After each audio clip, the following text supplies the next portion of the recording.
Мама-мотиватор заходит в здание. И я сегодня хочу вам рассказать, мои дорогие, почему же все-таки я ушла из социальных сетей, какие осознания мне пришли, и вообще, что я поняла, пока я отсутствовала. Всем хай, с вами Лика Бай. С чего же все началось? Началось все с того, что мне не понравилось то, что в Инстаграме появились рилсы. Тогда-то все и пошло по одному месту.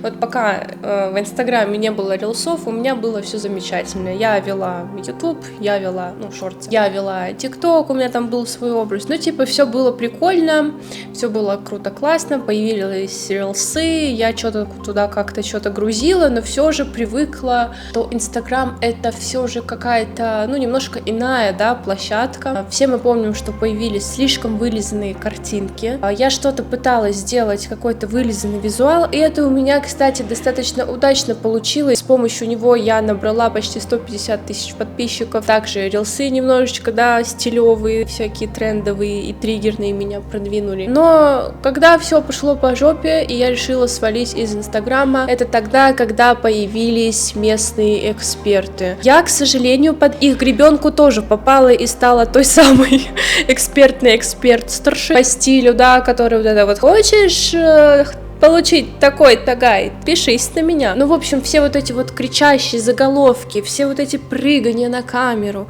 все эти автоворонки, посмотри мою статью, все начало как-то приводить меня, а точнее, я бы сказала, даже уводить меня от моей же личности. Я поняла то, что я уже не понимаю, что мне снимать. У меня настолько насмотренность была большая и есть сейчас, и просто все это информационное говно я поглощала, что у меня разрывалась голова от того, что мне снимать. В тот момент также дополнительно пошел тренд на стилистов, и почему-то все начали идти в стиле, каждая вторая стилист. Реально не понимала, что мне снимать, и мне приходилось снимать только экспертную штуку и делать автоворонки. Я также побывала. Я не понимаю до сих пор, почему людей мягко говоря. На самом деле хочется больше жизни, хочется, творчества, как раньше, что было, а не все прыгание на камеру. Каждый второй пытается лезть в блогерство и в экспертность, дабы что рассказать, дабы продать какой-то файл, который они там сделали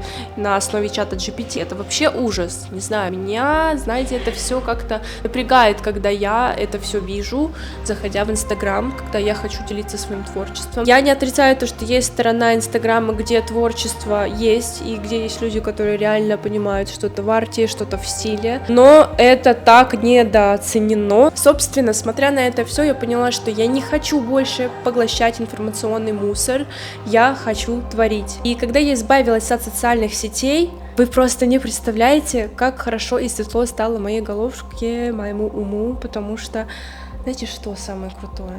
Я начала вспоминать саму себя, я начала вспоминать себя настоящую, что я люблю, что я любила, я забыла, что я любила, какой цвет я люблю, чтоб был, какой цвет я люблю, чтоб был, на картинке, допустим, какой стиль я люблю, какие фильмы я люблю смотреть, как бы я хотела, чтобы выглядел мой блог, что я хочу снимать и какое творчество нести в мир, что самое главное.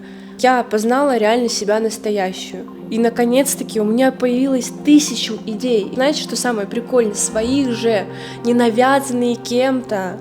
Не потому что кто-то сейчас сказал, что это сейчас трендово, а потому что я так захотела. Я поставила эту картинку или сделала так-то, так-то, потому что я этого так захотела. Я больше не смотрю туда. Я смотрю сюда, себе в голову, в свое воображение, в свое творчество и свой креатив. И там уже рождаются крутые, классные идеи.